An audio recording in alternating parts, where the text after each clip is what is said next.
في حي فقير بجزيرة ماديرا البرتغالية، ولد طفل صغير يدعى كريستيانو رونالدو. كان منزل أسرته بسيطاً للغاية، ووالده يشتغل كعامل نظافة في ناد رياضي، بينما كانت والدته تطهو وتعمل لساعات طويلة فقط لتوفير لقمة العيش. منذ صغره كان رونالدو يحمل الكرة في قدميه أكثر من أي شيء آخر.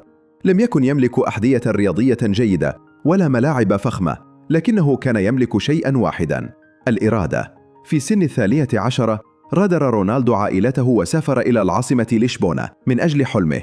كان يبكي ليلاً من شدة الشوق لعائلته، لكنه لم يتوقف أبداً عن التدريب. واجه صعوبات كثيرة، سخر منه البعض لأنه كان نحيفاً جداً، واجه مشاكل في القلب كادت تنهي مسيرته قبل أن تبدأ. عانى من الغربة، الوحدة والتضحية، لكن كريستيانو لم يستسلم.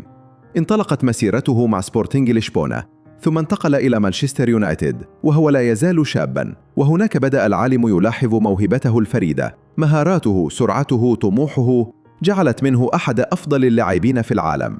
انتقل بعدها إلى ريال مدريد، حيث كتب التاريخ: أكثر من 450 هدفاً، 4 كرات ذهبية، 4 ألقاب دوري أبطال أوروبا، ولقب الهداف التاريخي للنادي.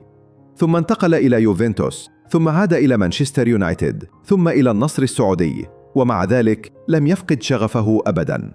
كريستيانو لم يكن فقط نجماً في الكرة، بل مثالاً في الانضباط، العمل الجاد والإيمان بالنفس. لم يصل بالموهبة وحدها، بل بالعرق والدموع والتحدي.